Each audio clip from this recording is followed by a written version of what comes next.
السلام عليكم ورحمة الله وبركاته. إن الحمد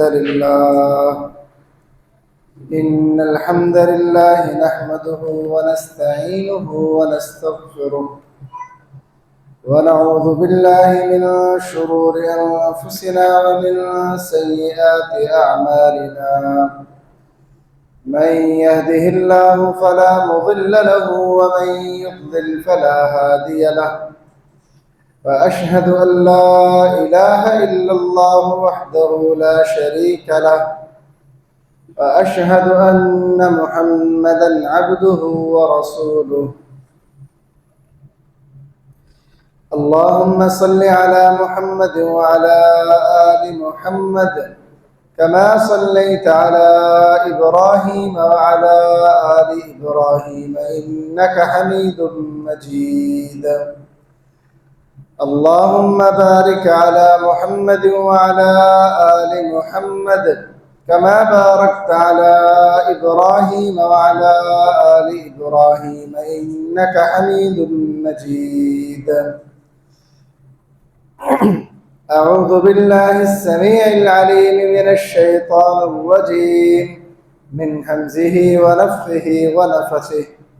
بسم الله الرحمن الرحيم.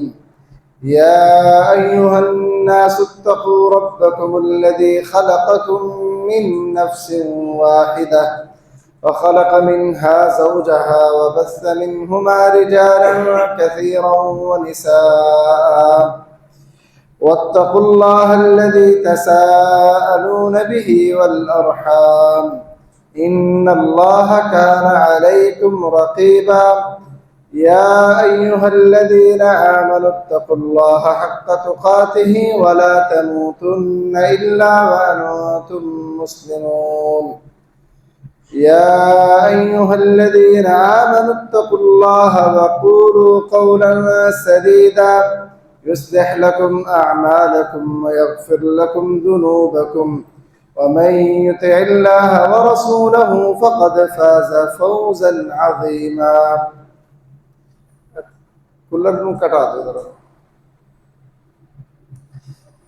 أما بعد، فإن خير الحديث كتاب الله، وخير الهدي هدي محمد صلى الله عليه وسلم، وشر الأمور محدثاتها، وكل محدثة بدعة، وكل بدعة ضلالة، وكل ضلالة في النار.